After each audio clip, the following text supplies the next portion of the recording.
Dr. Bart Rademaker, and this is Prescription for Your Transformation, real conversations with real people and real success.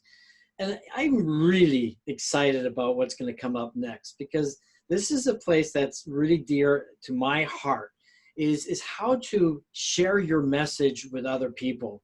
And I'm super delighted to be talking to James Cooper, a person that I met many, many years ago, an immense amount of respect for his integrity, for what his beliefs were and what he stood for. And you don't see that very often. And so I totally appreciate in him is his presence when you meet with him and the solid, person that he is. And so I'm excited to hear how you can find that in your message as well and your brand. James, thanks for joining me today. Bart, thank you so much. Thanks for having me on. I appreciate it. And thank you for all that you do as well. Yeah, no, thank you. And it's because of people like you that have inspired me to do these things, because you come from a world that I was not very familiar with. But you made it super easy to look at what you were doing and say, hey, you know what, I can do this too. And I know you've got an amazing series out there with six-figure storytelling. And what we're going to talk about today is amplifying your brand. So we're going to do a short series. So today is about amplifying your brand. The first part is your story. The second part is what?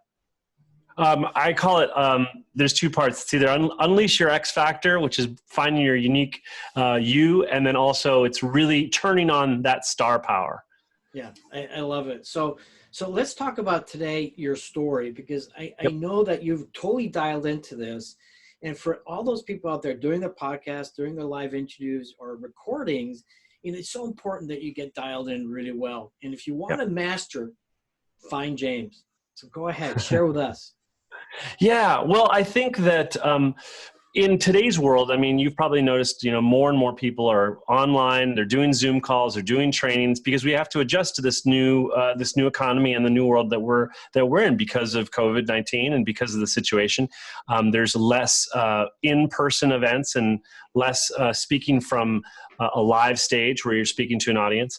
And so some of us have been used to this world of speaking to the camera for a long time, but now we're a lot of people have been thrust into it. And I think the trap that a lot of people fall into when they start going online, when they start making videos, when they start delivering, content, is they fall into the trap of only doing education-based how-to content. The 3 steps to do this, the 5-step solution for this. And the challenge with only doing online, the challenge with doing only how-to content, education-based content, is that kind of content, it informs people, it stimulates people intellectually, but it doesn't move people emotionally. Right. And the truth is that if you really want to connect with your audience, you have to tell stories. You have to use the power of storytelling and use the power of your personal story to really be able to make a heart-to-heart connection rather than just an intellectual connection. And so I help people kind of unpack the stories that they have inside them, the personal experiences, and share that in a way that is engaging and connects you with your ideal tribe. It's funny you say that, because that was actually one of the first advices that I got in the beginning is, share the stories, incorporate things that are very, very personal. And at first I thought, do I really want to do that? And I'm actually quite a private person. But I found you're absolutely right. And so how do people kind of respond to that? I mean, are people kind of reticent to doing that because it becomes a little too personal? I mean, what's been your experience?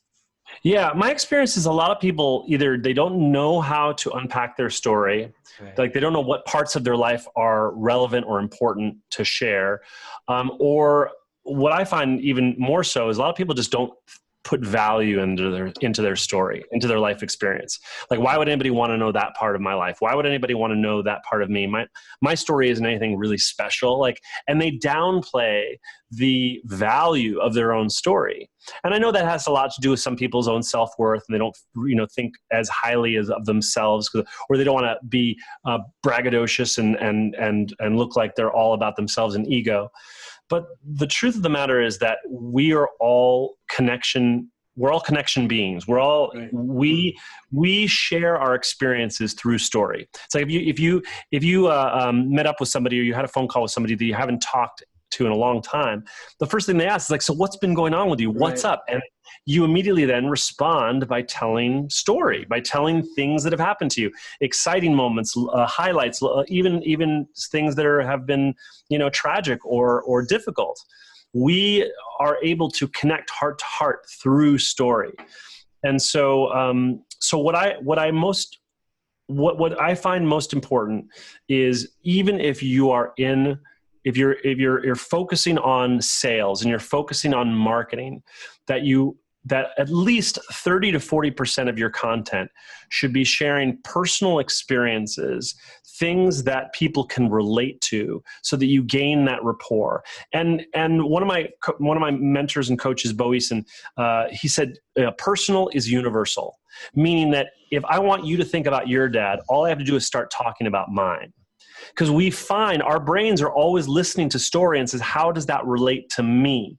And so when I share my first job and what it was like to get my first job experience, you're immediately going to think about what was your first job experience? When I talk about my first girlfriend, you immediately create a picture of yours.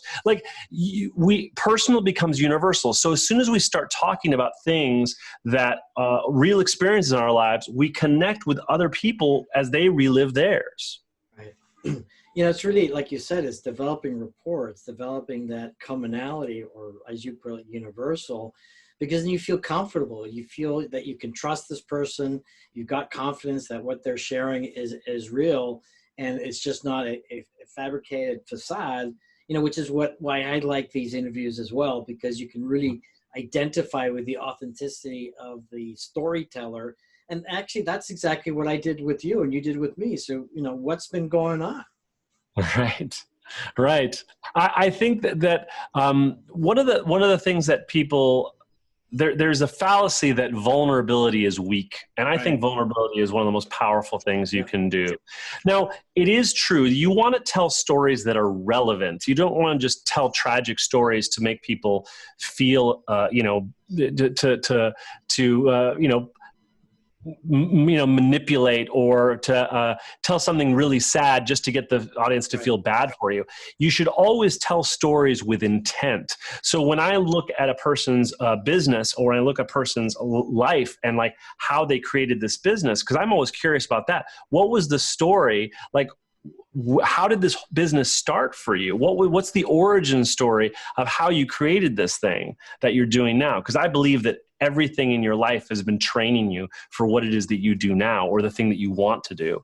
And so it's important to look at what I call the markers, the things that shaped you and who you are today, because in those markers are really powerful life lessons. And I totally agree with that, because again, everything we're doing is a relationship, whether it's with people or things. We have a relationship with everything. And we have to, find that value, that relevance, as you put it, in that as well. Yeah. So here's my question then, because, in my journey, it was hard being vulnerable at first. And then I stepped over to, okay, I'm just not going to take myself too seriously. And I think that's perhaps one of the problems that people have, is they take themselves too seriously. But the importance of, why is it that you do actually always comes from a story. But here's my question though, right?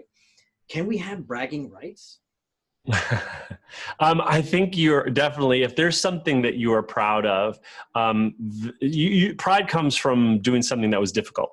And there's nothing wrong with sharing something that you're really proud of, because it's something that you built, something that you worked hard for. And I think people can, definitely value, the work and effort that goes into making something. So there's nothing wrong with, especially if you have achieved something, to share that, this is what it took to achieve that. Because human beings are aspirational. They want to achieve a certain level of success, or there's something that they want in their life, a desire.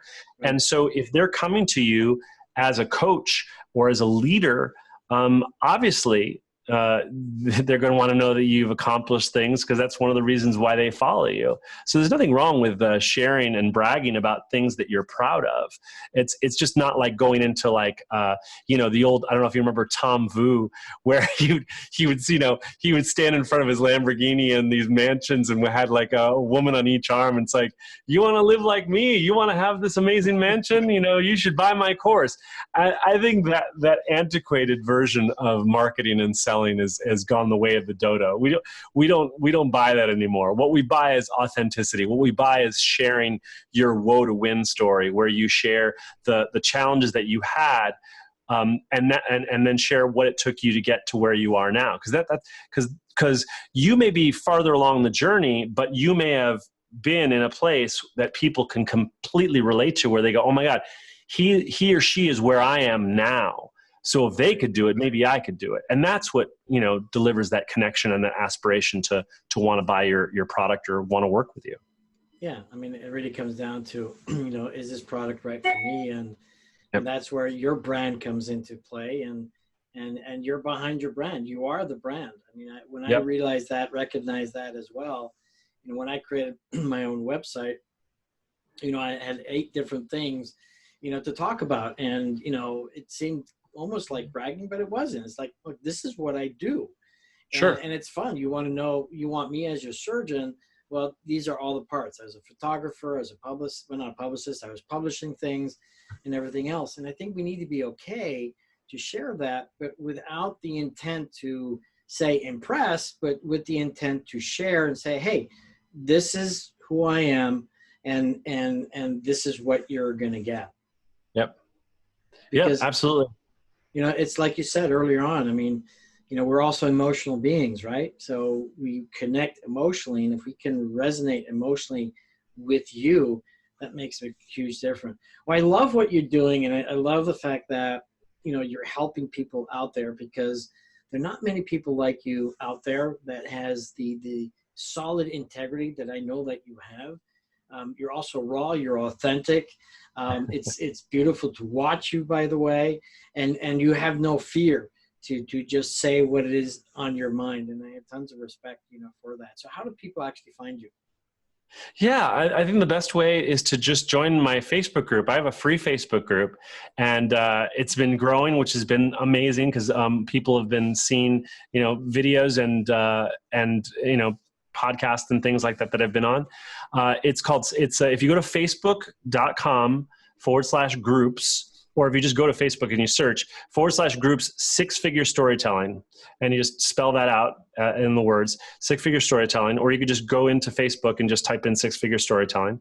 And it's a great group. We go live every single week, and we just share new topics, talking about storytelling, talking about sales, talk about marketing, talk about video technology for those technophobes out there and don't know what camera or lighting setup I should have. We answer all those questions. And it's a great place it's a great community where people, doesn't matter, some are coaches, some are not coaches, but it's a great community of people helping each other, amplify their brand, share their message, and really connect with their ideal tribe.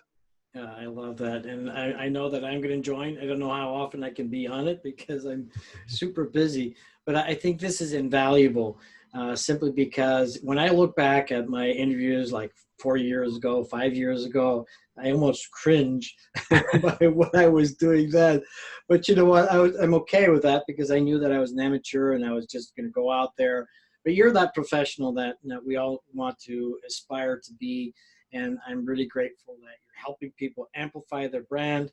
It's all about the story. It's your star power, and also the stage. And so, James, thank you so much. And we're going to be back with the star power, which again, I think is an important thing that most people don't connect with, because either they're shy or just don't know what that is. And that was a journey that I had to go through too as well. So James, thank you so much. I'm going to give you the last word. Oh, just thank you. Thank you so much. Thanks for having me on. All right. Awesome. Rock on. I'm Dr. Bart Rademaker, and this is Prescription for Your Transformation, Real People, Real Conversations, and Real Success, talking to an amazing filmmaker to help you become one, and a live one too. Thanks, James. Thank you. Thanks for joining us on another episode of Dr. Rademaker's Prescription for Your Transformation. Continue the path towards discovering your own authentic genius by tuning in next time for more real conversations with real people.